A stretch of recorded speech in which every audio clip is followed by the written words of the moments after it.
Well, let's discuss all of this with Ambassador Zomlot, who's here with me, the head of the Palestinian mission to the UK. Very good morning to you. Thanks for joining us, Ambassador. What is your reaction to the story? This was the plan from the beginning. First of all, we have a plan supported by the Arab world after the summit, supported by the majority, the vast majority of the international community, including the UK. The plan goes like this. We need to uphold the ceasefire. It was a US-mediated ceasefire that would have seen all hostages released. If Israel was after their own hostages, they would have been home by now. That would see the unhindered access to humanitarian aid under the supervision of us, the Palestinian government, and the international organizations. And it would see the massive rebuilding and reconstruction of Gaza and the reunification of Gaza with the West Bank under the Palestinian government, that Hamas has no role in governance, and everybody agreed on that. And we will move swiftly together with our regional and international partners. You're aware of the Saudi-French initiative next month in the UN in New York to bring the world together to actually visit the root cause of all this and resolve this conflict once and for all on the basis of the international consensus and international resolutions. That recognition of the state of Palestine is required. You may have heard the French president and many others. So that's our plan. However, Netanyahu has another plan. And it's clear the plan has nothing to do with hostages. Actually, Israel is targeting their own hostages. The plan is not targeting Hamas. The plan is targeting the Palestinian people, depopulating Gaza, reoccupying Gaza. And guess what, Wilfred? It's happening also in the West Bank. You are aware what is happening in Jenin, in Tulkarem, depopulating tens of thousands of people, destroying refugee camps, infrastructure. So this is the plan. And the question is, how on earth can Israel advance its plan up against the rest of the world?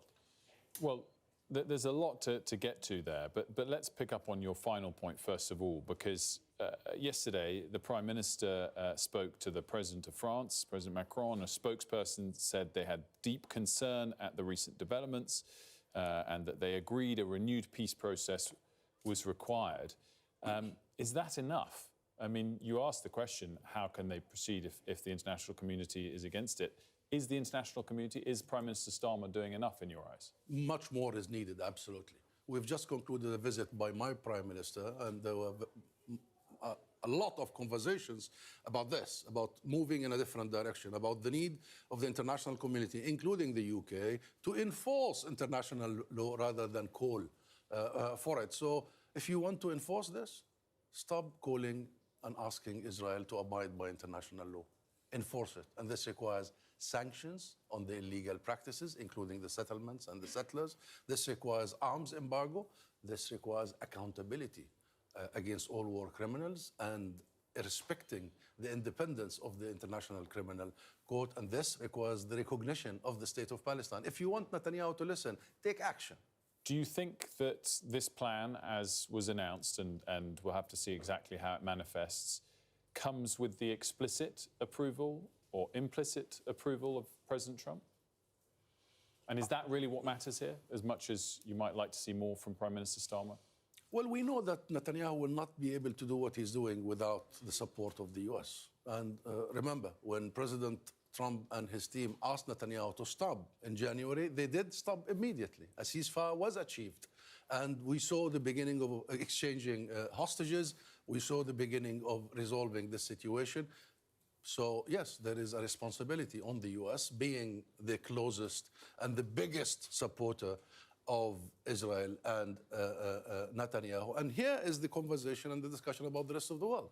The UK, France, and the rest of the international community. We cannot leave this at the whim of two individuals. We have to create a momentum in a different direction. Otherwise, what happens in Gaza will not stay in Gaza, Wolf. It will not stay in Gaza. This is very dangerous. The use of starvation as a method of war. You know, Gaza now is officially in famine. The last was a girl, a baby girl, Janan Skafi. She was only months old. She succumbed on Saturday because of malnutrition. She is number 57 to die of starvation. We are on the 21st century.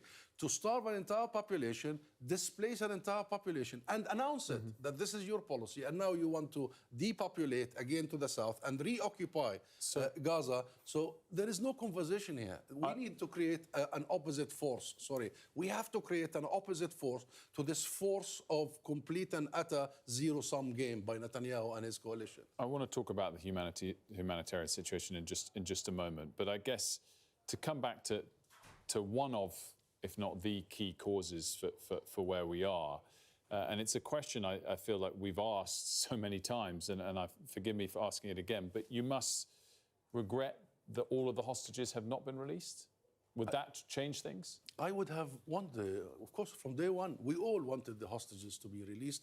We always said that we also, Palestinians are hostages to Israeli system of oppression. We have thousands, Wolf. We have more than 15,000 now being grounded, mostly without charge, without trial. Some of them are children. So we wanted that to happen, and it started to happen since the ceasefire agreement in January.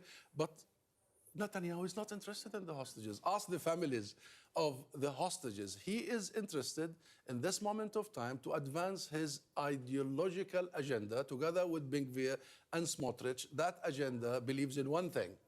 There is no place for the Palestinian people. They must be annihilated, exterminated by the use of food, by the use of medicine, by the use of direct murder. And look at the numbers.